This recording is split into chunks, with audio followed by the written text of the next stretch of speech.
This is the Chassidic Story Project with Barak Hullman, podcasting from Jerusalem, Israel. To become a supporter of this podcast, please go to HasidicStory.com, HASIDIC story.com. You'll never know, you'll never know, you'll never know, you'll never know. Everybody knows that the Heilige Reb Shmuel Kamenka was one of the greatest students of Reb Hershel Nedvorner, who himself was one of the greatest students of the Heilige Baal Shem Tov. Reb Shmuel had one craziness, something that he always had to do and just couldn't get over. He had to give everything away. Nothing was left in his house to eat or drink. There was never any money to buy anything. All the food that he bought for Shabbos was bought on credit, and he got into such deep debt that the grocer, the butcher, and all the shopkeepers eventually said, "No more until you pay off your debts." And one day, Reb Shmuel's wife comes home crying, and she says to her husband, "What are we going to do? We can't borrow any more money." The Chassidim overhear this, and they decide to organize an emergency campaign. Within 1 week, they collected 10,000 rubles for the Heilige Kamenka, which would be enough to pay off all of his debts and to support his family and the Chevre for many months to come. At 12 o'clock exactly in the afternoon, the Chassidim proudly presented to the Rebbe the money. And 15 minutes later, at 12:15, the Rebbe's shamus, his assistant, was told the good news. Overjoyed, he came to the Rebbe and he said, "Rebbe, please give me some of that money so I can pay off your bills. We're going to need 100 rubles to settle the account with the butcher. We're going to need..." The Rebbe interrupted him. "Sorry, but you're 10 minutes too late." "Too late? What do you mean? How is that possible?" "Well, 2 minutes after I received the money, a poor man showed up at the door, and he needed a dowry for marrying off his daughter. He needed 10,000 rubles. So I gave him all of the 10,000 rubles that the Chassidim gave me." The Gabbai was kind of used to this. He wasn't very happy about it. But it wasn't the first time he'd seen this type of behavior. But for the Chassidim, it was too much for them. They stormed into the Rebbe's room. They told him to his face, "Rebbe, please, you have to know we love you, but you're really overdoing it. The first schlepper that comes to you and asks you for money, so maybe you give him 5 rubles, give him 500 rubles, 1,000 rubles, but all 10,000 rubles, Rebbe, it's crazy." And the Holy Kamenka, he said, "I know. It's really crazy. It's crazy. I know. I just can't help myself. I have to give everything away. Because this was the great teaching that I received from my Rebbe, the Holy Nedvorner, who, as you know, was one of the closest Chassidim of the Baal Shem Tov." I'll tell you the story. I was barely 17 when I came to the Nedvorner. I searched for months for a Rebbe who was holy enough to take me by the hand and lead me to where I really needed to go, teach me the way of serving Hashem. And I felt like this Rebbe was the one for me. I didn't have a lot of contact with the Rebbe at first. But from the Heilige Nedvorner's followers, I began to learn what it meant to be truly holy. They shared with me many secrets, and one of them was the importance of saying Tehillim, Psalms. Every Friday morning, they said, wake up early, go to the mikveh, and then say the whole book of Psalms without stopping. No interruptions. If you do it without an interruption, without talking with anyone, then your soul will be purified enough to receive the holy light that's coming down on Shabbos. But every Friday, I started saying Tehillim, and something always came and interrupted me. I could never finish them. So one Friday morning, I woke up super early. I went to the mikveh, and I started saying Tehillim so early in the morning. Everybody knows that there's 150 Psalms in Tehillim, and it takes hours to say them. And I'd already reached the 140th chapter without stopping, no interruption, when the Rebbe Shamus comes running into the room, and he shouts at me, "Shmulik, the Rebbe's calling you. Come, you have to come now." It was such a great honor to be summoned by the Rebbe, but I wanted to finish saying Tehillim. So I took a little piece of paper and I wrote, "Heilige Rebbe, I'll come in a few minutes, as soon as I finish Tehillim." And the Shamash, she takes the paper. 2 seconds later, he's back. The Rebbe says, "Either you come now or don't bother coming at all." So what was I going to do? Obviously, if the Rebbe, who was so holy and had holy vision, if he thought it was important for me to interrupt saying Tehillim, especially when he for sure knew where I was and the effort that I'd made, then there was something special going on. So I put down my book of Tehillim and I ran to the Rebbe's room, imagining that Mashiach had come, or maybe Eliyahu Navi was there. At that moment, I was so full of love for the Rebbe, I would have done anything for him. But as soon as I ran into the Rebbe's room, who do I see? Laying on the floor, hands and legs stretched out, crying, out of control? Moishele, the drunkard. Moishele. You know, we Jewish people were not famous for drinking. But there's always one Jew who feels like, he needs to drink for everyone. Some of the Jews, they drink l'shem shamayim, for the sake of heaven. And some Jews drink for an entire city, and those that drink for the entire world. But this Moshe the drunkard was on such a level that he drank for every Jew since the time of our father Avram Avinu. And Moshe is laying there on the floor, crying, groveling, mamish before the Rebbe. And the Rebbe sees me and he calls me over and he says, Shmulik, Moshe here is crying because he has no money for Shabbos. Okay, he's a drunkard. And nobody wants to give him anything. Not free, not on credit, nothing for their meal on Shabbos. So I want you to walk around town and collect tzedakah for Moshe's family. Only whatever you do, don't give the money to Moshe. Give it only to his wife. I was besides myself. The Rebbe couldn't have waited 10 minutes for me to finish saying Tehillim before he asked me to waste my entire day on collecting money for a drunkard? What kind of Rebbe is this? He's so insensitive to my needs. Insensitive wasn't even the word.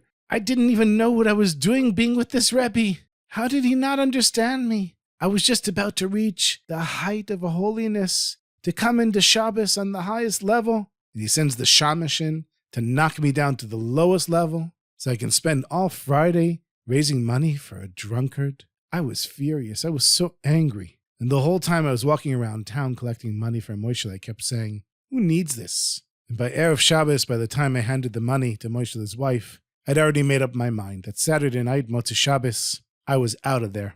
I needed to find another Rebbe, a real Rebbe. All Shabbos I was angry. I didn't even look at the Rebbe, and the Rebbe didn't look at me. And right after Havdalah, I packed my stuff, and just as I'm about to leave the room, who do I see standing there at the door? The Shamas. The Shamas is standing there again, and he says, quick, Shmulik, where are you going? The Rebbe wants to see you. So I put down my bag, and I went with him, but only because I was going to give the Rebbe a piece of my mind. And before I could say a word, the Rebbe said to me, Shmulik, do you really think I don't know what you're feeling? The truth is, Hashem didn't need you to say psalms as much as Moshe needed you to collect money for his wife and family. Hashem has time, but somebody who's broken like Moshe, he has no more time. Shmulik, let me give you a teaching that I received from my Rebbe, the Heilige Baal Shem Tov. There's a saying in Pirkei Avot of our fathers. If you want to serve Hashem, eat bread, drink a little water, and lead the life of pain. What do you think that means? You think that God created us and the whole world so that we can spend our lifetime suffering? No, of course not. And that's why we had a Rebbe like the Baal Shem Tov. He learned this teaching directly from Eliyahu Navi. And this is how the Baal Shem Tov explained it. If you see someone in pain, give him life, because that's the closest way to serve God, by giving someone else life. And everyone knows the Heilige Kamenka was telling his Chassidim that for me to give away a few rubles to lift someone up is nothing compared to the way my Rebbe would give life. It wasn't just once in a while, but this was always his way. You probably heard of the orphan Fegele who lived at the mercy of the holy Nedvorner. This is a beautiful young child. She had a face of heaven, but Nebuch. She was born paralyzed and she couldn't walk. She could barely move. The day after Rosh Hashanah, the Rebbe secretly called me and he said, Shmulik, here's 20 rubles. Go take Fegele's measurements without her knowing, and then ask the tailor to make her a winter coat out of the finest fabric. When it's finished, bring it home and hide it in my closet until I tell you to bring it to me. Just before Yom Kippur, shortly before Kol Nidri, we all came to the Rebbe to get his bracha. Not only the Chassidim, but all the townspeople came there and their children. Everyone was crowded around the Heilige Reb Hershele, but because Fegele was crippled, she was the last one to reach him. And by the time she was finally in front of the Rebbe, her eyes were filled with tears. Heilige Rebbe, she said, you can cure the whole world with your blessings, but I am in such pain. I'm begging you, Rebbe, please, heal me. And then the Rebbe gave me a sign to go get the coat. I went and I got it, and the Rebbe put it on Fegele himself. And then he stepped back and he said, Fegele, do you know how beautiful you are? Fegele, you're so beautiful. If you could only see how beautiful you are. And the Rebbe kept walking around Fegele, and she was there before him in her new coat. And the Rebbe was going around and around, saying to her, so beautiful.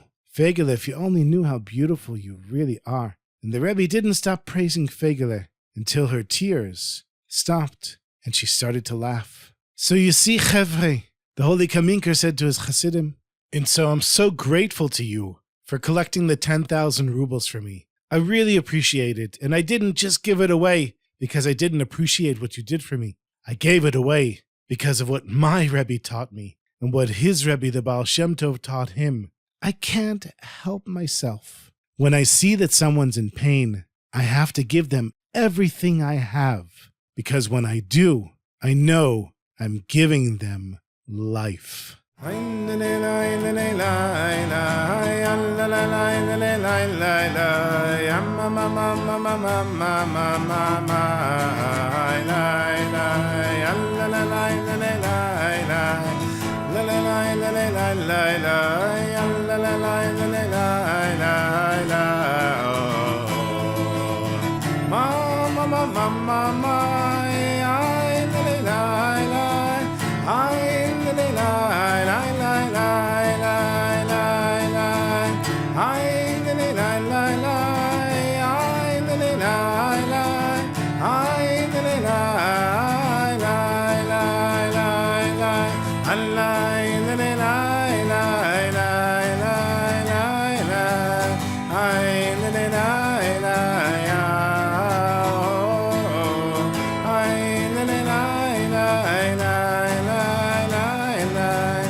You know, I have so much fun recording these stories, as I'm sure you can hear. And I just want to thank you, my listeners, for listening, for the people that have reached out to me personally and told me that they listen to the stories. And so many parents have told me that their children listen to the stories when they go to sleep at night. I've had people write to me that they binge and that they're addicted to the stories and they look forward to the next story and they share these stories with their friends. And really, there's nothing more meaningful to me than hearing those things. So thank you for listening. Be sure to go to my website, ChassidicStory.com, HASIDIC story.com. And there you'll see a link to become a supporter. Your financial support allows me to buy new equipment like this microphone and the preamp that I'm using. There's more equipment that I'd like to buy. And make sure to also listen to my other podcast, Jewish People and Ideas, where I have conversations with some of the top Jewish thought leaders and thinkers and writers about contemporary Jewish topics. And I look forward to our next story session together. Thank you again, my sweetest friends.